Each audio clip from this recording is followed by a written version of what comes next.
Good morning, friends. It is a little bit after 7 o'clock on a Saturday morning. My son has a football game later this morning, so we probably have to leave in about an hour and 15 minutes or so.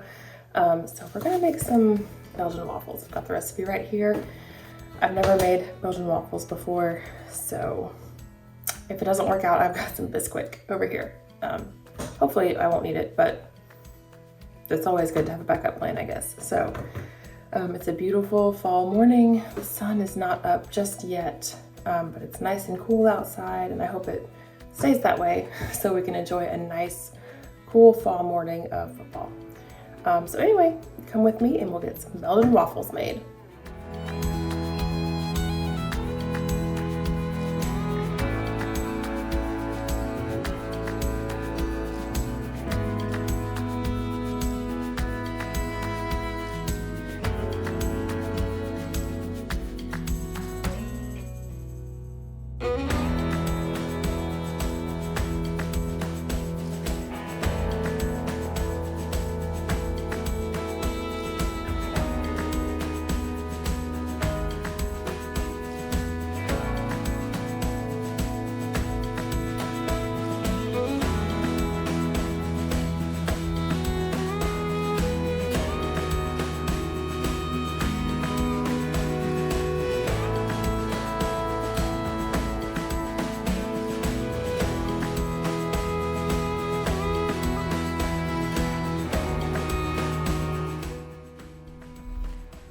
So I've really been trying to become a little bit more intentional about getting up earlier, especially on the weekends, and making breakfast for my family. It's been such a nice kind of change of pace, being able to get up and eat and not feel so rushed, especially if we have something going on like we did on this day. Typically we're just getting up in plenty of time to get ourselves dressed and out the door and to wherever we need to be on time. And this was much better. So I was able to sit down at the table with my kids, and we were able to kind of wake up and talk to each other. And I knew that my son had a good meal in his belly before going off to play football. And so, like I said, it was just such a nice change of pace. So I'm really trying to do this more. Recently I made biscuits, but we didn't have anything going on that day. It was still very nice to be able to just sit down at the table first thing in the morning together as a family and just kind of chat for a little bit while we just sort of let ourselves wake up kind of slower, as opposed to just like hopping up and having to get ready and out the door. And I really think that it did make a big difference. So it was harder to get up in the morning. I had to get up like an hour and a half before I really needed to, I guess, just to get ready. And so it was more difficult, I will admit that, but it was 100% worth it. So I would suggest, if you're able to do something, it doesn't have to be something super involved like homemade Belgian waffles. It can be, quick bacon and eggs or something, but I really enjoyed it. And so I'm going to try to do this more often, especially on Saturdays and Sundays. It's really hard to do during the week, but maybe I can pull something together on more days. We'll see how that goes.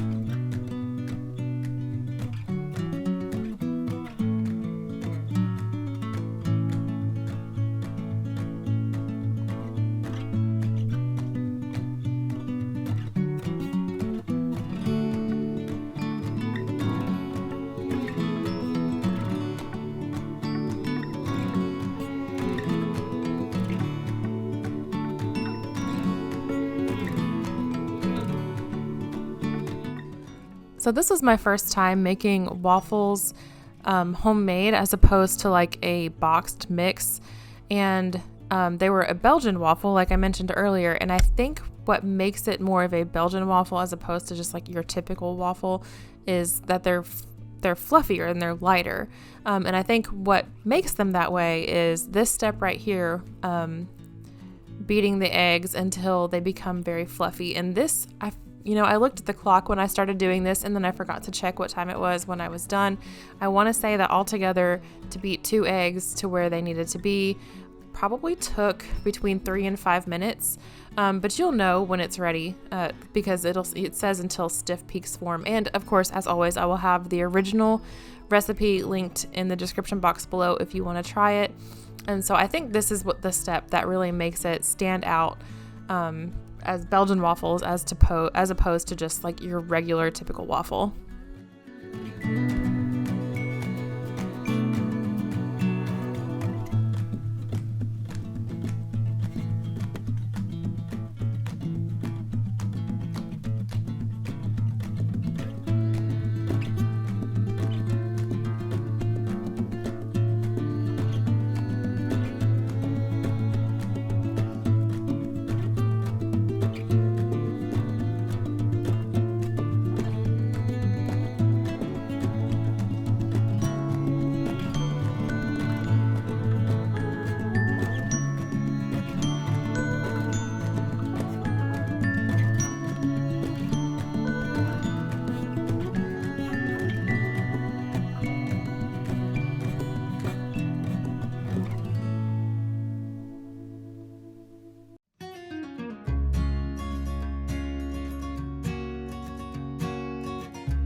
So while the waffle iron is heating up, I realized that I had some bacon that I needed to get cooked and eaten because it was already an open package of bacon. And one of my favorite ways to cook bacon lately is to just stick it in the oven as opposed to frying it, because you really can just like set it and forget it for a little while. You don't have to attend to it the way you would have to like fried bacon. The only issue here, and this is just really just user error. So I thought that the oven needed to be preheated at 450, but I think I was way off because I did not leave the bacon in there that long, and it got so, and I really like crispy bacon. I'm the only one in my family that does. The rest of my family prefers, as they call it, the floppy bacon. Not me, I don't like it that way, so I try to like cook some of it a little bit longer for myself and then leave the rest for the rest of my family. Unfortunately, I cooked the heck out of this bacon. It was even too crispy for me. It was like burnt crispy. And so unfortunately, most of this bacon did not get eaten, and that was really just my fault. So if you cook it this way, just make sure that you're heating your oven to the correct temperature and not leaving them in too long like I did. Otherwise, you will have unedible bacon, and nobody likes that.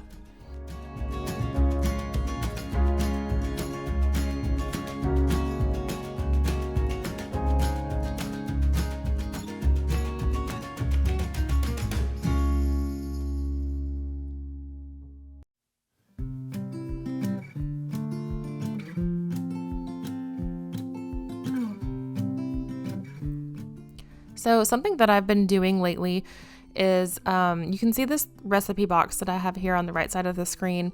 I got that at a thrift store, and I'm pretty sure that I showed it on a thrift haul on this channel months and months ago. So what I've been doing is if I try a recipe and I like it, I will write it down on a note card and stick it in this recipe box. And I know that's not groundbreaking at all. Like, it's not a new thing. I totally get it. But I've for me, it's so much easier than like trying to find screenshots on my phone or like a big recipe book that I have used in the past. They're just much easier to handle. Like you can stick them anywhere. They're not taking up a ton of space, and they're really easy to find if you have those little dividers in the box. So I just wanted to share that with you. The recipe boxes you can find anywhere and everywhere for very inexpensive. You can buy new ones online. You can find them at thrift stores like I did. So that's just a little, I don't want to say a tip, but it is something I wanted to share with you.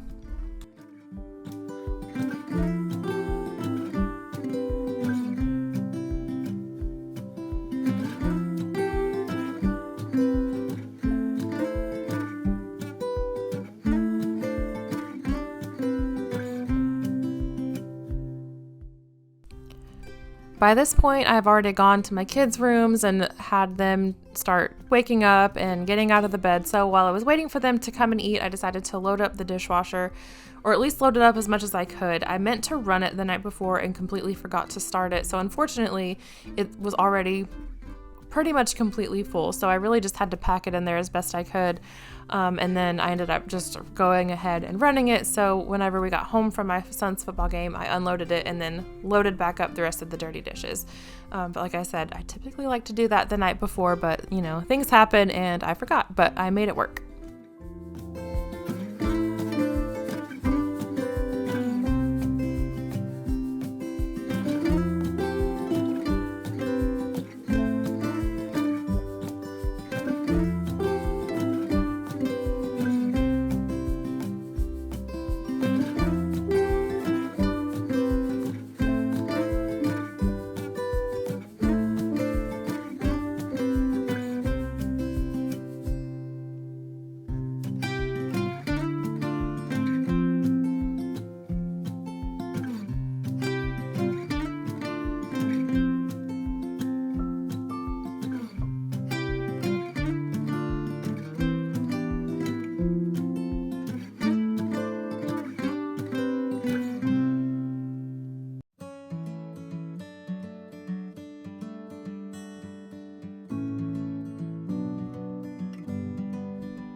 Now that we're all done eating, it's almost time for us to leave. But before we do, I'm packing up all of the leftover food. Unfortunately, not the bacon, because like I said, it was not very good. But I'm just putting the waffles in a Ziploc bag and throwing them in the refrigerator and getting everything all cleaned up and ready to go before we have to leave for the game, which his team did win, by the way. So it was a very good day.